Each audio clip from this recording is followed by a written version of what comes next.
Légaliser le cannabis, dépénaliser la détention de quantités faibles de stupéfiants, deux députés ont dévoilé hier leurs propositions contre les trafics de drogue. Antoine Léaumont pour la France Insoumise et Ludovic Mendes pour Ensemble pour la République se sont accordés sur 63 propositions, dont 46 communes. Parmi elles, la légalisation de l'usage et la détention du cannabis à des fins personnelles selon un modèle étroitement régulé par l'État. L'État reprend la main sur un marché aujourd'hui qui est totalement illégal et avec un marché légal d'accompagnement, de santé publique et pas simplement avec un regard sécuritaire. C'est un autre regard que ce que nous avons aujourd'hui par rapport à tout ce qui est dit depuis plus de 30 ans. Ce député, censé soutenir le gouvernement actuel, n'est pas sur la même longueur d'onde que le ministre de l'Intérieur qui vise le tout répressif. Je suis contre, totalement contre. Et ce qui se passe dans les pays qui ont pu légaliser montre que la légalisation de la drogue, notamment dite douce, ça ne marche pas. Mais les professionnels de santé et addictologues soutiennent massivement la légalisation car ils pointent une pénalisation qui aggrave les problèmes.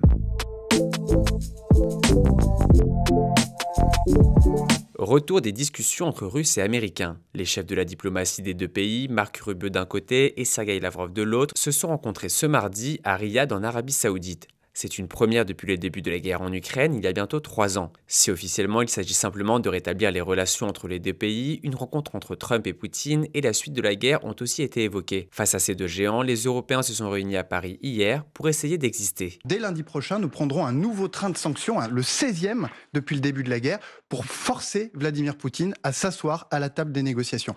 Le deuxième message qui est très important également, c'est que nous ne voulons pas d'un cessez-le-feu bâclé. Ce dont nous voulons, c'est d'un traité de paix en bonne et due forme qui mette fin une bonne fois pour toutes pour cette guerre en Ukraine qui traîne depuis maintenant 11 ans. Et puis le troisième message, c'est que nous voulons changer les règles européennes pour pouvoir augmenter notre effort de défense. En marge de la rencontre, Vladimir Poutine s'est dit prêt à négocier avec son homologue ukrainien si nécessaire. La Russie a également reconnu le droit souverain de l'Ukraine à adhérer à l'Union européenne, mais refuse une adhésion du pays à l'OTAN.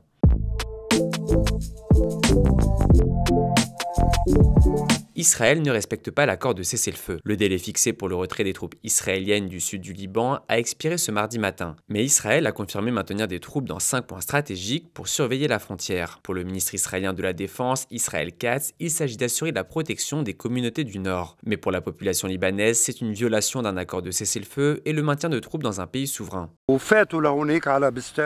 Ils sont entrés dans un verger là-bas. Ils l'ont rasé et se sont positionnés là. Puis, une division d'infanterie est descendue à pied. Ils se sont divisés en 2 groupes. Un groupe s'est dirigé vers le nord et l'autre vers le sud. Ils ont commencé à fouiller les maisons et à tirer avec leurs fusils. Ils ont également lancé des grenades dans la zone.